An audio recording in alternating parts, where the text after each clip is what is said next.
Oi, meu povo, estamos de volta, né? Mais uma videoaula aqui com vocês. Essa aula é sobre a resolução RDC número 12 de 2 de janeiro de 2001, que é a RDC que fala sobre a coleta, a forma de embalar e a forma de preparar a minha amostra para análise. Ficaria no final de uma aula que a gente teve presencial, só que não deu tempo para a gente ir para o laboratório e a gente vai dar continuidade, certo?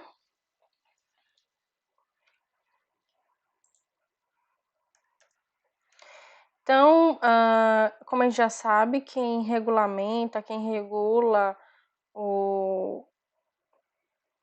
e cria as leis para análise microbiológica é a Anvisa. Então, a Vigilância Nacional, né, a Agência de Vigilância Nacional Sanitária, ela tem as atribuições e, né, mais fechando lá no final de 2000, então, iniciou essa lei no final de 2000 e a regulamentação saiu em janeiro de 2001. Então, considerando esses critérios, padrões microbiológicos, esses alimentos indispensáveis, a gente tem o que te chama de as análises de perigos, pontos críticos da qualidade. Então, para que eu consiga fazer essa análise de perigos, de riscos, é necessário, obviamente, eu ter o preparo e para que eu possa fazer a coleta e análise. A gente já falou na semana passada, na videoaula da semana passada, sobre análise, quais são os tipos de análise e como é que eu posso preparar essa minha amostra para poder fazer a análise, né?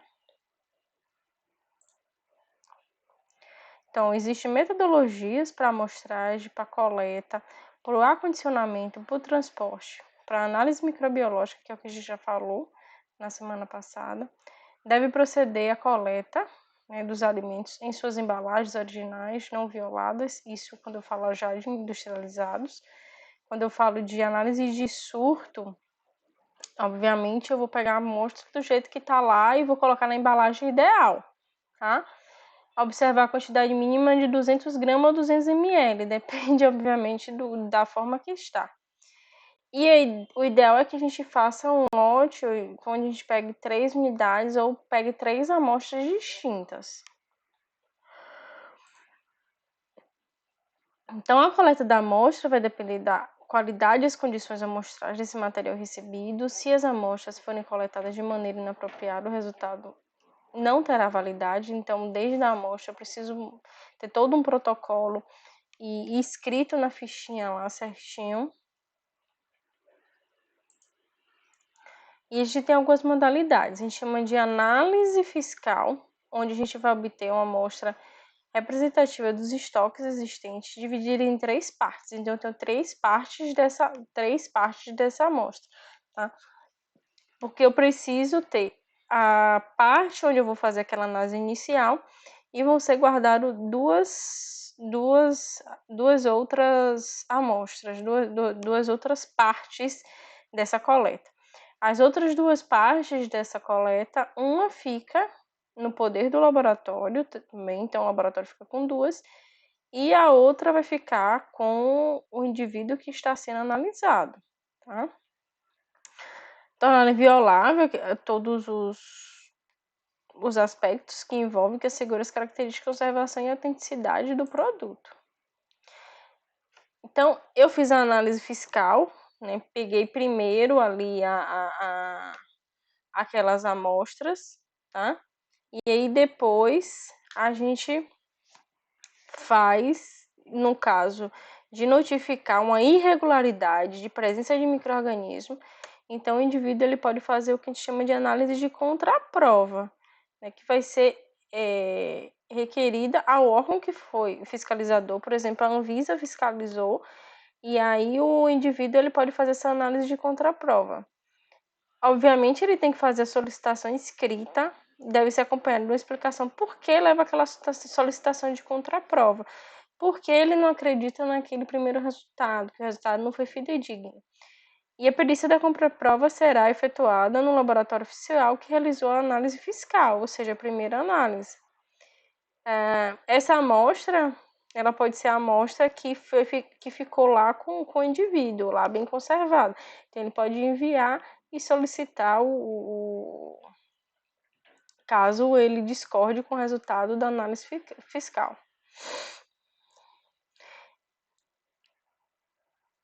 E a análise de testemunho vai ser realizada quando há discordância entre as duas análises. Então, ele fez a análise fiscal, deu um resultado, aí fez a análise de contraprova, deu outro resultado. Então, aquele terceira amostra que foi coletada, ele então vai para a análise de testemunho. E aí vai determinar um novo ensaio pericial e vai ser realizado uma segunda amostra, né, que vai estar lá em poder do laboratório. Porque lembra que o laboratório ele fica com 2 amostras, então aquela outra que ficou guardada ele pode fazer a análise fiscal. Ou, dependendo da quantidade de amostra, você pode ter realizado a análise fiscal de amostra única. Se a quantidade do produto não permitir a coleta em triplicata, a natureza do produto, a questão de perecividade, né, prazo de validade menor que 30 dias, então pode fazer com essa amostra fiscal de única amostra. A vigilância sanitária ela vai ser responsável por notificar o responsável do estabelecimento onde a amostra foi coletada e o fabricante do produto quando o estabelecimento estiver localizado em áreas na sua área de competência. Então, quando é que eu devo e quando eu não devo coletar? Obviamente, quando é que eu devo coletar a amostra de produto contaminado, adulterado, fraudado, ou questões de denúncia, reclamações, solicitações oficiais, ou atendimento a programas municipais, estaduais, federais, ou seja, rotineiramente analisado, ou análise de um surto, né, pode ser efetuada. Quando normalmente eu não coleto, já posso notificar o local. Prazo de validade vencido, produto que não tem registro, produto clandestino, amostra com embalagem rasgada, ou seja, produto, na verdade, com embalagem rasgada, furada, amassada, enferrujada, parcialmente consumido. Isso quando não é um surto de doenças transmissíveis por alimentos. Aí, se for parcialmente consumido, obviamente ele tem que ser analisado sim, porque eu quero ver que tipo de micro-organismo estava ali presente. Visualmente adulterado ou deteriorado, tudo isso ele já vai ser notificado de cara. E armazenado fora das condições ideais de temperatura,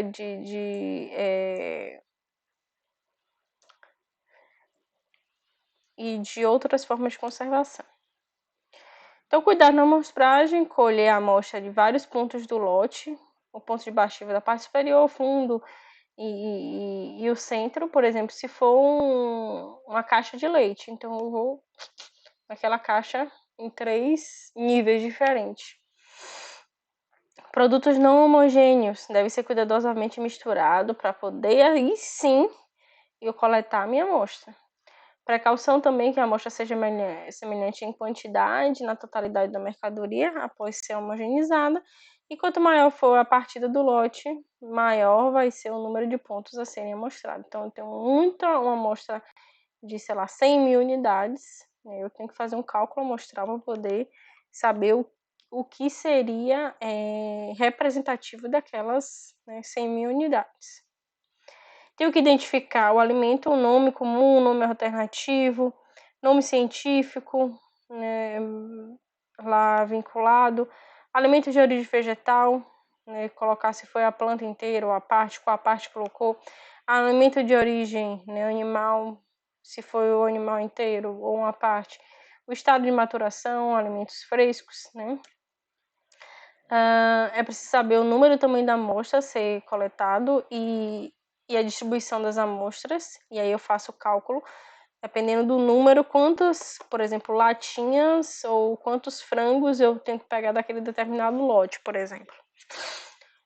O rótulo, né, deve ser sempre anexado à amostra, nome, né, então eu tenho na minha ficha onde eu vou preencher aqueles dados básicos, pelo menos, e aí eu boto o rótulo, o alimento ele tem que ter rótulo, número, código da amostra, data de recebimento do laboratório. Outros detalhes mais específicos, data e hora da coleta, né? Nome da pessoa que fez a coleta, local de origem, ponto de coleta, endereço, né? Onde foi, condição de cultivo, caso seja algo fresco, registro de foto, visual, condições de transporte, condições de armazenamento também tem que ter escrito. Então, todas aquelas descrições que eu já falei, tipo do alimento, uso rotineiro, estado da amostra do alimento, processo e métodos de preservação, né, se há necessidade, método de preparo, meio de acondicionamento, se for necessário, a vasilha, né, que foi armazenada. O ideal, né, ter muito cuidado com a embalagem que vai ser armazenada. Vidro pode quebrar, então eu posso perder. Uma lata, ela pode interagir o material da lata com o alimento, então eu tenho que ver o recipiente ideal para o meu tipo de amostra. Descrição da amostra, como eu falei, número do lote, peso, itens, peso ou porção que foi coletado. E a ideia é entregar prontamente as amostras ao laboratório, mantendo o máximo possível das condições originais. Se o produto tiver em peso, né, considerar os procedimentos de armazenamento, de escolha de recipientes, de transportes, utilizar, né, recipientes limpos, secos, sem vazamento, de boca larga, estéreis. Outros aspectos importantes, né, sempre que possível, evitar o vidro, como eu falei com vocês, que pode quebrar.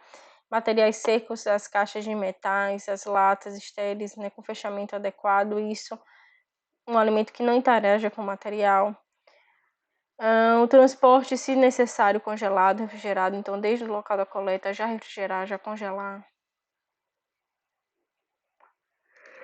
E que eu sempre proteja, né, a amostra. Peso, a natureza, se é comestível, se não é comestível, todos esses detalhes importantes.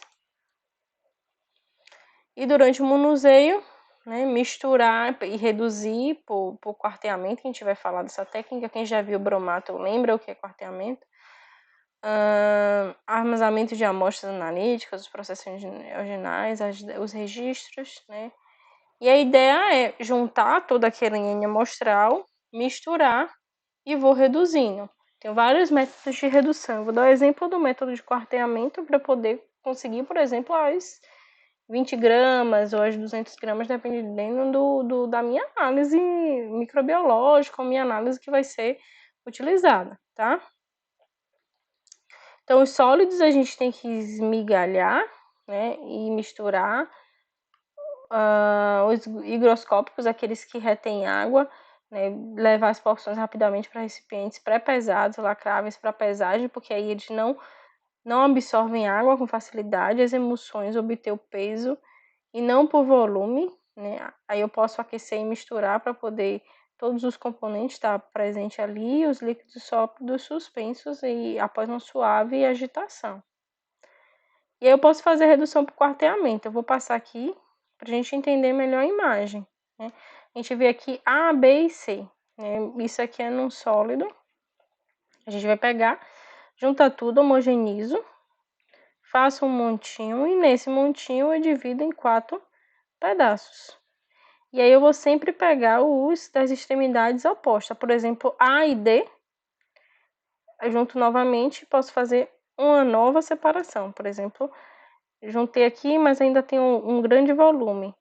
Então, A e D eu junto os dois novamente. E aí, separo novamente e faço o quarteamento. Só que aí, se eu peguei A e D na primeira separação, quando eu fizer um montinho do A e D novamente, virar esse montinho semelhante, eu não pego mais A e D, eu pego C e B. São os outros dois opostos ali, certo? Então, deve esmigalhar e preparar essa amostra. Por exemplo, os castanhos, os castanhos devem ser triturados, separados, né? Seja lá no liquidificador, no almofariz, no pichilo, e aí eu reduzo o quarteamento. Frutas, por exemplo, abacaxi, melancia de tamanho médio, né, devem sofrer o quarteamento. Então, eu separo a fruta em 4 e aí eu divido, né, as partes combinadas e picadas. As carnes, da mesma forma, os alimentos processados.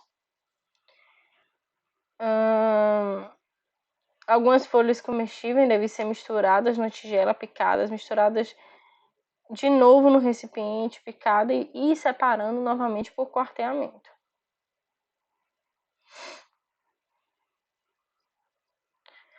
Os pratos e alimentos compostos e prontos, essa é a forma que a gente, na maioria das vezes, vai ser consumida. E aí devem ser homogeneizados, misturados com cuidado, depois novamente homogeneizados, misturado com cuidado, separado. Tudo da mesma forma como eu expliquei no quarteamento.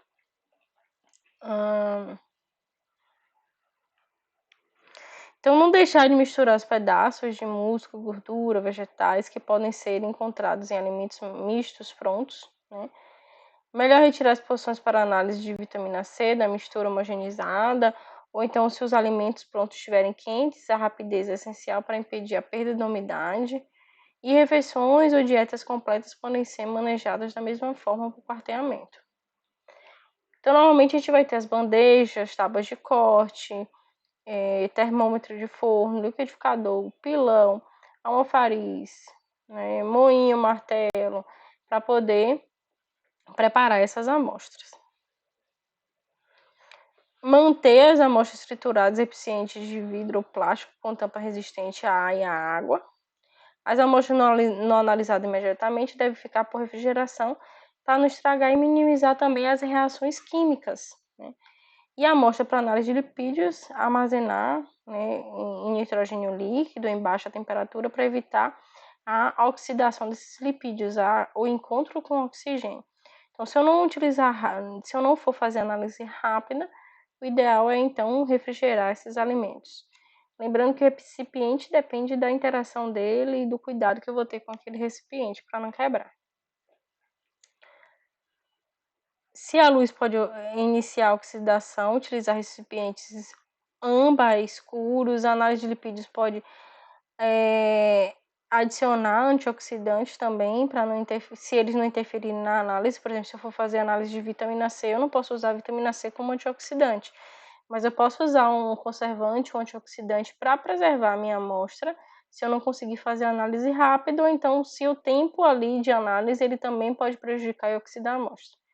Então, o ideal é armazenar uma quantidade de amostras analíticas idênticas e minimizar o número de pessoas envolvidas no processo para que rapidamente a gente não tenha interferência da pessoa e também que eu tenha rapidamente o resultado. Ok? Foi bem curtinha essa parte dessa aula, é só mais ou menos como é que a gente prepara, como é que coleta. Lembrando como é que coleta, eu tenho que ter toda a identificação, a ficha técnica, para poder analisar essas amostras, e aí eu vou escolher o recipiente. O ideal é que seja de vidro, que normalmente o vidro ele não se adere, não atrapalha ou não faz nenhuma modificação, diferente dos recipientes plásticos. Porém, a gente pode ter o prejuízo de quebrar, tá? Então, dependendo do alimento, usem sacos plásticos estéreis apropriados, certo? Alimento eu preciso congelar. Se eu manter ele congelado, às vezes, se ele já está contaminado, ele vai manter aquelas bactérias ali inertes, e aí quando eu for fazer todo o processo, ele pode estar ali presente. Então, o que é que eu tenho que prestar atenção? Primeiro, o aspecto da minha amostra. Se de cara já está fora da validade, ele é descartado, por exemplo. Então, olhe todos esses aspectos. Faça a ficha técnica, escolha a embalagem ideal. Depois de escolher a embalagem ideal, que eu levo um grande grupo de amostras, pegando em triplicata, eu levo esse grupo de amostra, eu vou, se não for a quantidade exata para análise, a gente vai reduzir essa quantidade por quarteamento, e aí então eu inicio a minha análise, certo? Qualquer dúvida, entre em contato, e-mail, e redes sociais, etc.